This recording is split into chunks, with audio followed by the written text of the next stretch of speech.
एक सवाल ये उठा था कि एक होता है यूएल, उसे हम कहते हैं उत्पदा लगन। ये कैसे कैलकुलेट होगा? देखिए, एक्चुअल में उत्पदा लगन कोई अलग कंसेप्ट नहीं है। जिन लोगों को अरुधा का नॉलेज है वो लोग इस बात को जानते भी होंगे। और आज के वीडियो के अंदर मैं एक बार अरुधा की कैलकुलेशंस बता देता हूँ। जिन लोगों को हायर लेवल ऑफ एस्ट्रोलॉजी पता है वो लोग ही इसको समझ पाएंगे। थोड़ा सा संयमित होकर ठंडे दिमाग से चीज़ों को समझना होगा।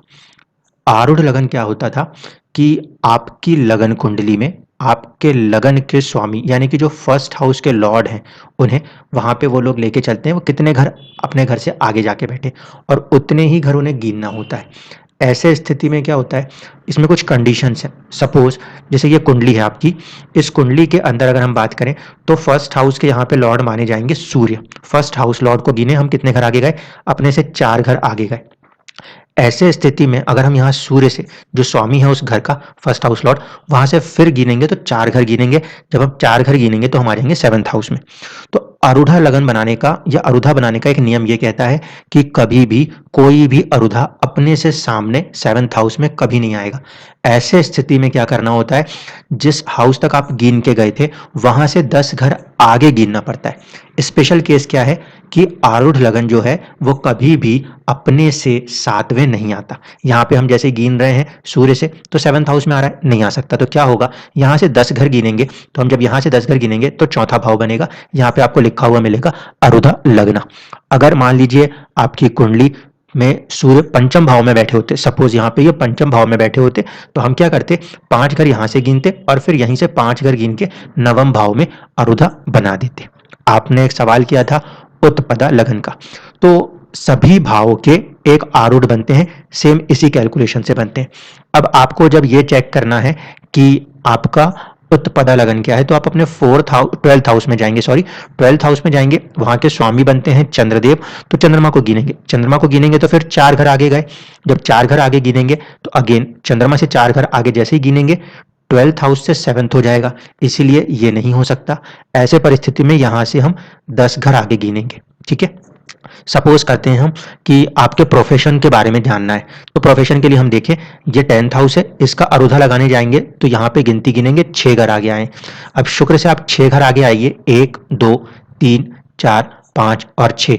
तो हम ये देखेंगे कि आपका जो 10वें घर का अरुधा है वो आ गया आपके अष्टम भाव में। ठीक है, अरुधा लगन अपने आप में हर एक इंडिविजुअल पार्ट ऑफ लाइफ के ऊपर आने वाले प्रभाव को दर्शाता है। इसमें से मैरिज जो है उसके लिए हम यूज करते हैं उपपदा लगन। होता क्या है, 12th हाउस जो है हमारे लिए, ये हमारे वैवाहिक जीवन के उस सुख को बताता है जो कि हमें अपने घर के अंदर से मिलता है।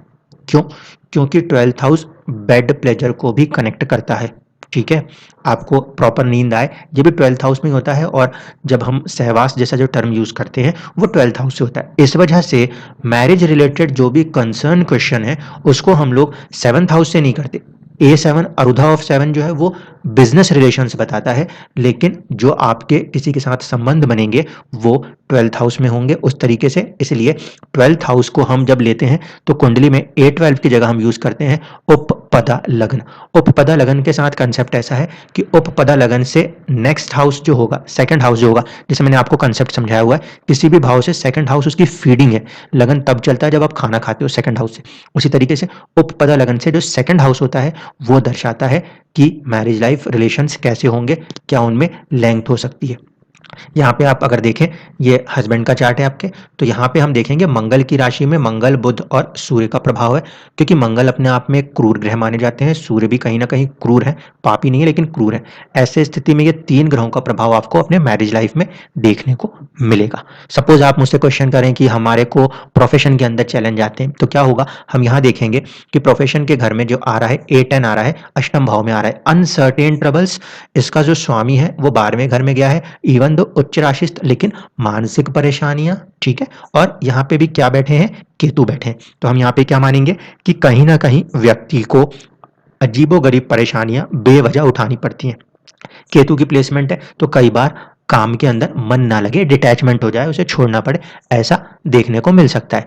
यही चीज हम A6 को यहाँ पे देख रहे हैं, तो ये अरुधा जो है ये किस पे काम कर रही है, ये बीमारी या सर्विस के ऊपर भी काम कर सकती है 6th हाउस के कारण। ठीक है, इसमें एक कंसेप्ट और आता है, जिन लोगों की कुंडली में A7 यानी कि जो आपका 7वां भाव है उसकी अरुधा यहाँ पे भाग्य में आई है। जब A7 की अरुधा के ऊपर या तो शुक्र मिले या गुरु मिले, ऐसे स्थिति में व्यक्ति को जैसे जैसे उनकी उम्र बढ़ती है उनके पास धन संचय बढ़ता है। ये छोटे छोटे से सूत्र हैं जो पूरी तरीके से अरुधा पे बेस होते हैं, ठीक है।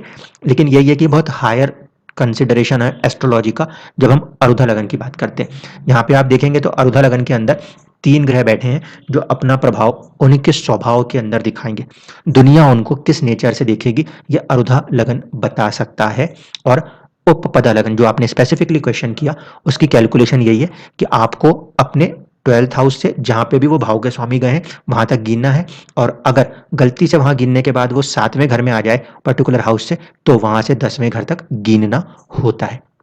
नेक्स्ट हाउस पे आने वाले प्रभाव मैरिज पे दर्शाते हैं, और इंडिविजुअली जो भी आपके अलग अलग अरुधा पूरे 12 के 12 भावों के लिए अरुधा बनेगी, उसमें से जब किसी पर्टिकुलर अरुधा के ऊपर शुभ ग्रह का प्रभाव है तो वहां पे उस पर्टिकुलर चीज से आपको हैप्पीनेस मिलती है, जबकि अगर कोई क्रूर ग्रह का प्रभाव होता है तो वहां पे हमें कुछ चुनौतियों का सामना करना पड़ रहा होता है।